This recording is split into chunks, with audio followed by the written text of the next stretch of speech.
അല്ല ചോറും കറി ഇതുവരെ ആയില്ലേ? ഇപ്പൊ തന്നെ നേരെ 8:30 ആയി. ഇനി 9 മണിന്റെ ബസ് കിട്ടിയിട്ടില്ല. എനിക്ക് 10 മണിക്ക് ബസ്സുള്ളൂ. ഞാൻ ഓഫീസിൽ എത്തുമ്പോഴാണെങ്കിൽ 10:30 ആവും. അല്ല ഈ താത്ത എവിടെ പോയി? ഓള അടുക്കളയിലേ വറവ് കഴിഞ്ഞിട്ടുണ്ട്, അത് എടുക്കാൻ പോയതാ.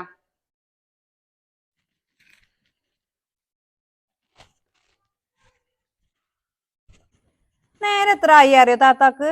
ഇപ്പഴും ചോറും കറിയൊന്നും ആയിട്ടില്ല. എടി ഞാൻ വിറകെടുക്കാൻ പോയതേനി. ചോറൊക്കെ കഴിക്കണ്, ഉപ്പേരി തൂമിക്കാനും കൂടെ ഉള്ളു. ഈ അപ്പത്തിന് മാറ്റിട്ട് വാ, ഞാൻ വേഗം റെഡിയാക്കി തരാം. വേഗം നോക്കി, എനിക്ക് ഒരുങ്ങാനൊന്നുമില്ല. എനിക്ക് നിന്റെ ബാഗ് റെഡിയാക്കാനുള്ളൂ. അതിപ്പോ റെഡിയാവും.